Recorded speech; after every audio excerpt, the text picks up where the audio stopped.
خدمت در صف ارتش ملی، حمایه مرز و بوم وطن و دستاوردهای زمان صاحب استقلالی رسالت پر افتخار هر فرد وطندوست است. با درک همین مهمیت، جوانان دهات وارق و چرکو اختیاری به خدمت حربی میروند. دوامی چند سال میشود که در دهات وارق و چرکوی شهر اسفره در روز اولی دعوت جوانان به صف ارتش ملی نقشه بر زیاد تامین میگردد و در جمهوری از اولین شده از اجرای نقشه مژده میدهند. با پشتیبانی از سیاست سازنده و دوربینانه اساسگذار صلح و وحدت ملی پیشوای ملت محترم امامعلی رحمان، رادمردان دهات وارق با امر دل و وجدان به خدمت مادر وطن رهسپار میشوند. در چاره‌بینی با شکوه که به افتخار گسیل نواسکران دایر شد، دلاوران، پیر و برنا و والدان آنها با افتخار از این وطن آباد و آزاد و پایداری صلح و ثبات اظهار داشتند که خدمت در صف ارتش ملی قرض جوانمردی هر یک نوجوان میباشد. شاد از آن هستم که امروز در قطار دیگر جوانان دلیر و شجاع وطن به صف ارتش ملی میپیوندم. پرزیدنت جمهوری تاجیکستان، پیشوای معظم ملت محترم امامعلی رحمان در هر یک برآمدهای خود تاکید می‌نمایند که جوانان آینده ساز ملتند.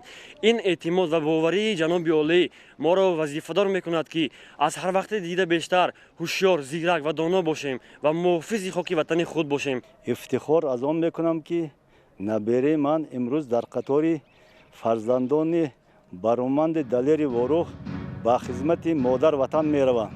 حرکت می‌کنیم که حس وطن دوستی فرزندان خود را بلند برداریم و آنها همیشه صادقانه به وطن خدمت کنند. وطن از این دلیران شجاع همیشه افتخار می‌کند. قابل قید است که چون آنانه این نوبت هم در روز نخستین دعوت بهاری جوانان به صف ارتش ملی نقشه دعوت در دهات وارق 107% اجرا گردید. در این گوشه زیبای وطن فرزندان شخصان منصبدار نیز حسی بلند وطن دوستی نشان داده به خدمت مادر وطن رهسپار میشوند. چنین میشمارم که هر نفر خودآگاه و وطن دوست افتخار ملی داشته و شخص بننگ و ناموس باید به وطن خدمت نموده برای حفظ مرز و بوم آن صداقتمندانه تیار باشد. از این رو ما جوانان دلیر و شجاع وارق در اجرای رسالت پرشرف وطن دوستی آماده بوده با سرفرازی و با روحیه بلند وطن دوستی به خدمت حربی می رویم. امروز با افتخار و با سربلندی می گویم که فرزند من بابای یاسین جان به خدمت حربی می روند. من امروز یکی از مادرانی خوشبختم که رسالت مادرانم را در نزد خلق و وطن اجرا می نمایم.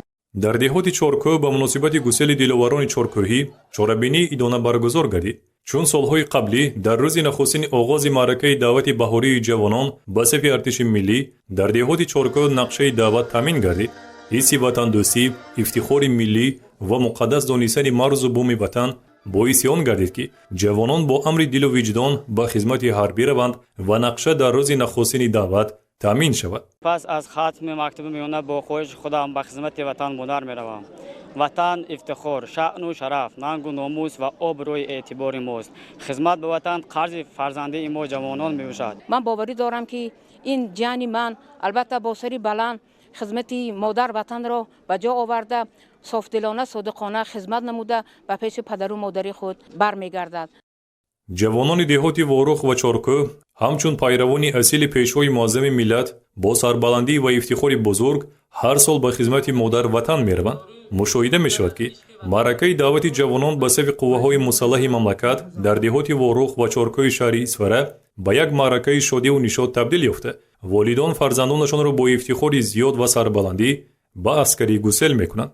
من امروز جان من قیوم و بلالخان اختیارم به صف قوه‌های مسلح جمهوری توستان سفربر شده است. نتیجه تربیتی وطن دوستی و وطن پروری بود که او اختیاراً به خدمت رفته است. این جوانان که امروز اختیاراً به خدمت مادر وطن میروند برای نسل نورس نمونه عبرت و شایسته پیروی خواهند بود. ساکنان دهات وارق و چرکو در سیمای این جوانان فرزندان صادق وطن، سپری با اعتماد و بهادران خویش را می‌بینند. پیر و برنا در معرکه گسیل نواسکران سرور و شادمانی نموده محافظان وطن را با سربلندی به خدمت حربی گسیل نمودند.